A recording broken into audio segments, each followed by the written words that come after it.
Il y a des objets africains qui sont en Europe, qui sont en train de revenir. Et donc, on a peut-être commencé par Giki Ayokwe, et puis progressivement, on va suivre d'autres. Mais toujours est-il que, à cause bien grâce à la communication qui est développée, même qu'on a un objet, il y a toujours quelques photos qui vont venir dire « Ah non, non, voilà un autre qui est là, voilà un autre qui est là ». C'est aux hybrides maintenant de nous dire est-ce qu'on avait fabriqué plusieurs, est-ce qu'il y en avait plusieurs qui étaient sculptés et qu'on n'a plus, sinon ça gâcherait un peu la fête pour dire que non, on nous a en train d'avoir une réplique à la place de l'original. Docteur Loba, deux belles questions. Pour revenir un peu sur ce qu'il disait, on lui permet de répondre et vous aurez la latitude de temps. Non, mais je pense que pour des répliques, il y en a eu. Il y en a eu tellement. Surtout au niveau de Adjamé Village. Si vous voyez bien les différentes photos qui ont circulé sur les réseaux sociaux, on voit un tambour avec deux panthères aux extrémités.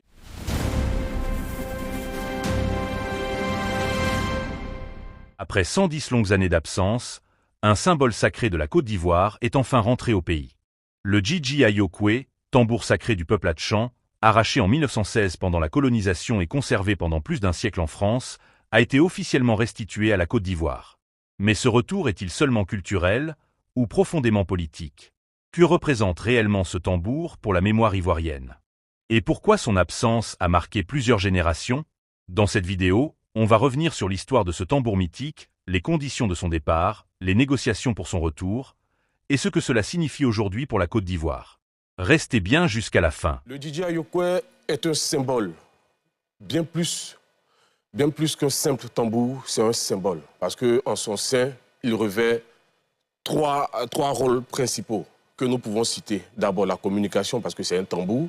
C'est un tambour qui résonnait à des dizaines de kilomètres et qui allaitait les populations sur d'éventuels dangers.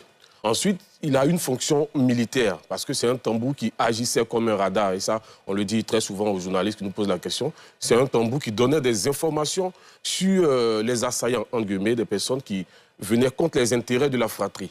Et donc, le tambour donnait exactement l'itinéraire qu'allaient prendre les assaillants, donnait la nature de l'attaque, et permettait aux soldats de la fratrie, Bidjan, de pouvoir se préparer à combattre.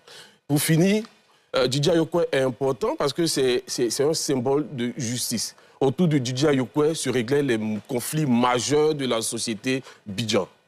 Et voilà. Et autour de ce tambour-là, il ne fallait pas mentir. Lors d'un jugement, il fallait toujours dire la vérité, sinon, voilà. Que dit la tradition sur sa fabrication en termes de matériaux et autres?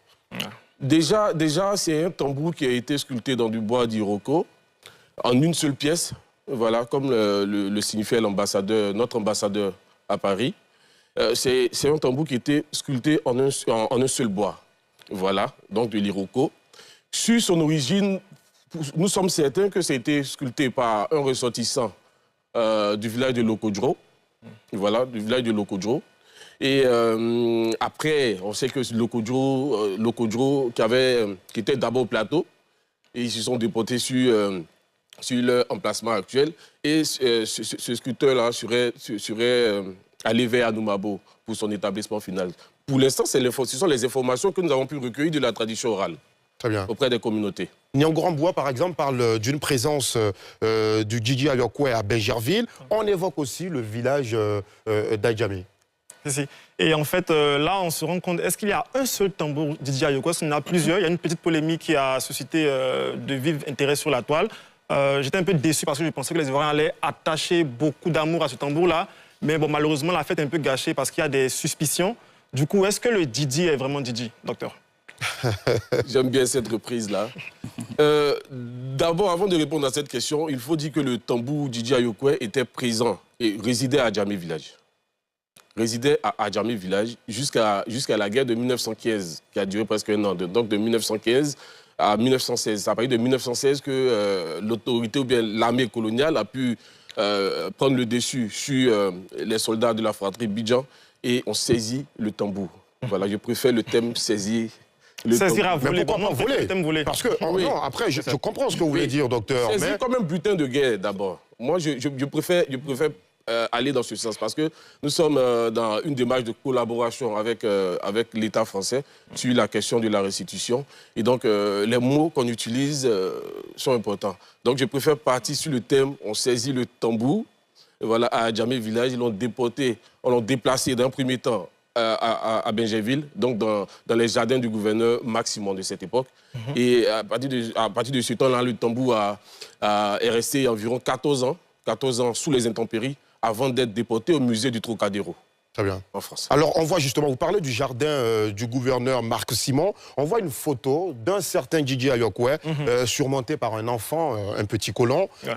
Est-ce que c'est notre Djidji Ayokoué et où était-ce? Certains disent que c'était justement chez ce gouverneur. Déjà, je m'attendais à cette question, puisque c'est cette photo-là qui décrit la polémique.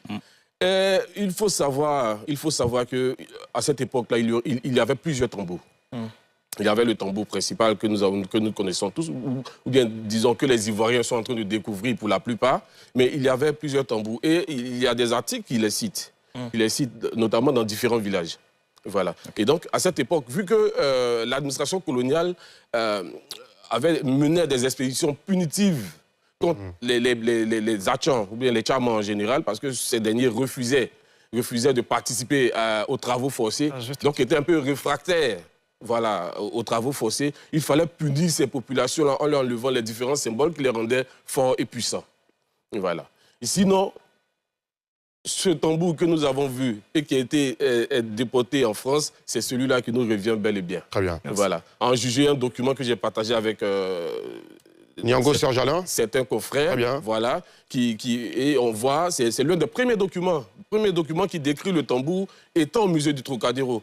Ce document est de l'ethnologue Labouré, voilà, il date de 1931, et la photo qui est présente dans ce document représente effectivement le tambour qui nous revient. Très bien. Okay. Alors justement, la question aussi que beaucoup se posent, messieurs, c'est la question de la queue voilà, justement sur le tambour. On dit que sur certaines photos, elle n'est pas identique à celle qui nous revient. Est-ce que cette queue, elle a beaucoup changé au fil des ans? Est-ce qu'elle a toujours été comme ça? Ou bien ce serait la restauration de 2022? Parce qu'on n'en parle pas assez. On ne dit pas aux gens qu'il y a une restauration en 2022 qui aurait dénaturé l'ancienne queue, remplacée par celle-ci. Non, parce que la restauration de 2022, nous avons suivi ce processus de bout en bout avec Madame la ministre Françoise Remac, que j'aimerais sur ce plateau saluer. C'était une restauration qui avait été voulue par les communautés Achan ou bien Tchaman elles-mêmes. Voilà, nous avons eu plusieurs réunions au Musée des Civilisations où la nature de la restauration avait été décidée d'un commun accord avec le ministère de la Culture et les sachants de la communauté. Il était seulement question de consolider le tambour par l'intérieur, parce qu'il était vraiment dégradé. Nous avons, lors d'une réunion, un webinaire avec des techniciens du Quai Branly, au cabinet de Madame la ministre Françoise Remac, nous avons pu observer l'intérieur du tambour. Voilà, ils ont les petites caméras pour nous montrer l'intérieur. Et les termites avaient complètement bouffé le tambour par l'intérieur. Et donc, il était question d'introduire une résine qui allait consolider l'intérieur du tambour sans toucher aux différentes teintes de l'extérieur.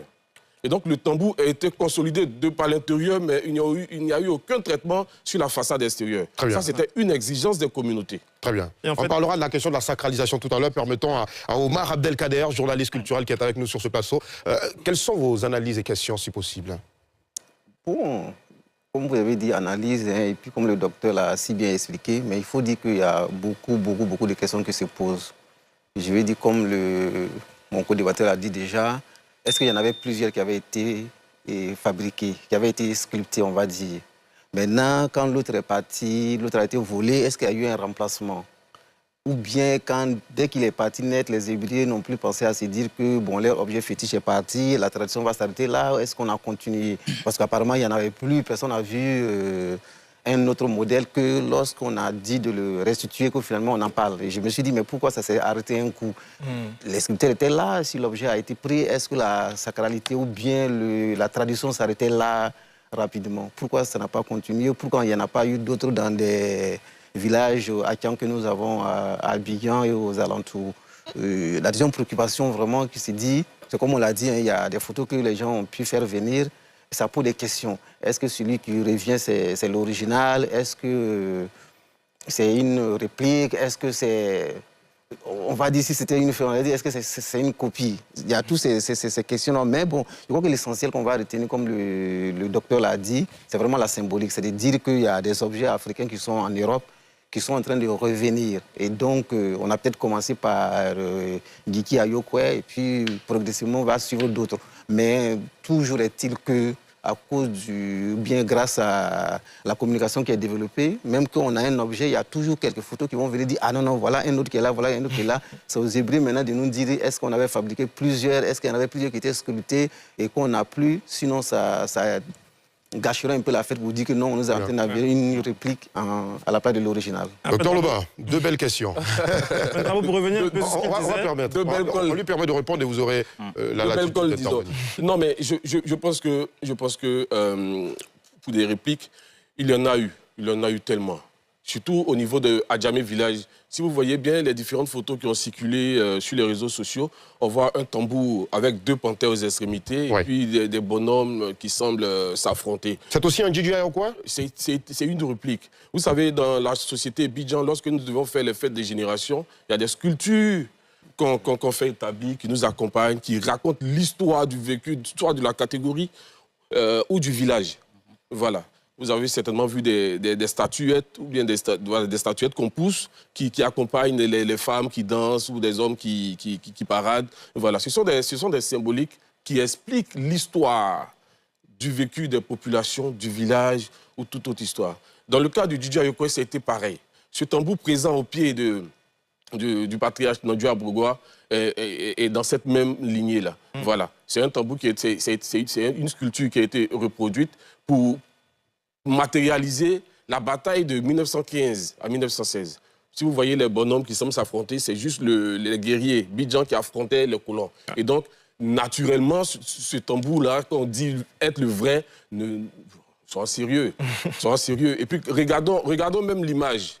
On voit Didi Ayokwe avec sa famille. Il y a deux images. Il y a la première image où il est avec plusieurs personnes de certain âge et des gens portent des signes distinctifs de la religion chrétienne, soit des croix ou le casque colonial.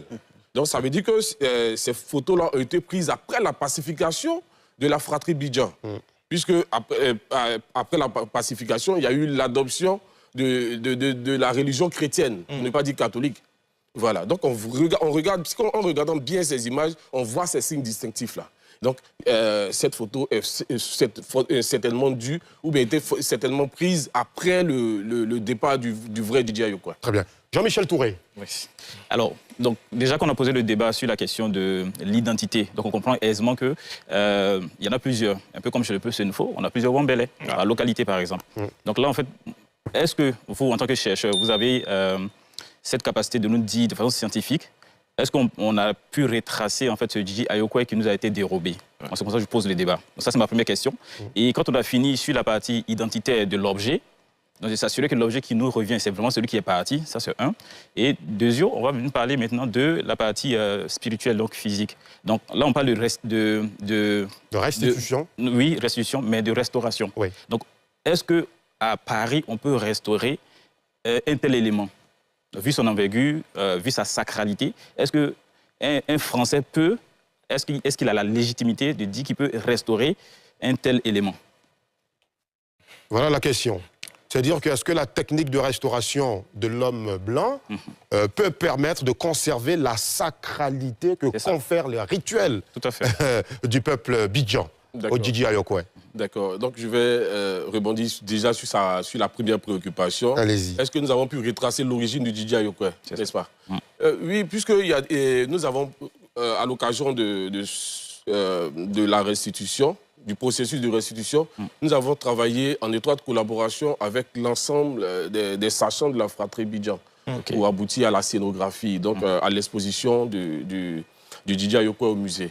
Voilà. Et donc, nous avons pu retracer l'origine, comme je dis, déjà le nom du sculpteur, là où le tambour était exposé, et comment est-ce que le tambour était utilisé, qui était habilité, parce que c'est ça aussi, n'importe qui ne s'approche pas du sacré en Afrique. N'importe qui ne vient pas vers le sacré. C'est ça. Voilà. Il faut une certaine expérience voilà, pour parler simplement, il faut une certaine expérience parce que ce sont des initiés qui... Voilà, c'était l'affaire des initiés. Et donc, nous avons bientôt, on pourra faire sortir, on pourra parler d'un ouvrage en pleine préparation parce que le comité qui a travaillé sur cette question-là, voilà.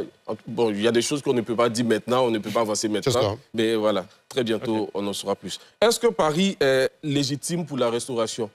Oui et non. Okay. Oui et non. D'abord, je commence par le non. Non, parce que c'est un tambour sacré. Okay. C'est un tambour sacré, donc il devrait être approché ou manipulé par des personnes initiées, par des personnes qui connaissent la valeur et qui connaissent son importance.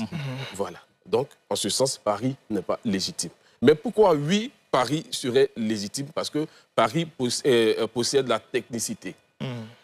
Voilà. Nous sommes dans un domaine muséal parce que DJ Ayoko est certes symbole fort, symbole important pour la communauté, mais n'oublions pas que DJ Ayoko a été exposé plus de 100 ans, ou bien plusieurs années, dans différents musées. D'abord au Trocadéro, qui est le musée de l'homme, et aujourd'hui, dernièrement, au Quai Branly, Jacques Chirac. Et donc, Paris a l'expérience pour pouvoir nous aider à restaurer, conserver, nous aider à conserver déjà, nous aider à restaurer, et avant que DJ Ayoko ne soit mis en transit, parce que DJ Ayoko, dans son état initial, ne pouvait pas voyager. Et lorsque nous avons fait les réunions avec les techniciens du Quai Branly, ça sautait aux yeux, parce que même la queue bougeait. C'était un tambour qui, je ne veux pas dire émietté. C'est ça. Voilà, mais on n'était pas loin. Alors, moi, ce que je veux comprendre, c'est que les communautés ébriées de Côte d'Ivoire ont-elles décliné l'offre de la restauration elle-même du tambour? Non. Le dire ainsi serait nous tirer une balle dans le pied. Pour dire que nos parents n'ont pas la technicité pour pouvoir restaurer l'objet. Mais l'état de dégradation était tellement avancé parce que c'est du bois qui était laissé sous les intempéries pendant 14 ans. Le bois, c'est pas de l'acier. Même l'acier pourrait... voilà, avec de l'iroko plus précisément, voilà, à base duquel est fait le tambour. Effectivement. Et donc... vu l'état de dégradation, il était urgent que des personnes qui étaient plus outillées ou mieux outillées avec les nouvelles technologies et tout, puissent le faire. Voilà.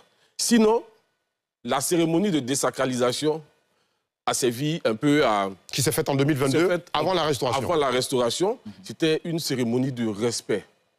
Voilà, de respect. Parce que nous avons tenu à ce que les chefs pour cette cérémonie-là, pour faire la libation, pouvoir permettre aux mains non initiées de manipuler l'objet sacré. C'est toute la symbolique de ce qui s'est passé en 2022 et dont on n'en parle pas souvent. Voilà, cette cérémonie était assez importante parce qu'on partait dire à l'esprit qui est dans DJ Ayoko, c'est vrai, ces personnes ne sont pas initiées, mais respectueusement, nous venons te demander pardon, nous venons te demander de te laisser approcher, de te laisser faire pour que tu puisses revenir majestueusement dans ton pays, sur tes terres. Le DJ Ayoko est enfin de retour sur sa terre d'origine, après 110 ans d'exil. Au-delà d'un simple objet, c'est une part d'histoire, de mémoire et d'identité qui revient au peuple ivoirien. Mais une question reste ouverte. Est-ce le début d'un vaste mouvement de restitution pour les autres œuvres africaines encore conservées en Europe? Dites-moi en commentaire ce que vous pensez de ce retour historique.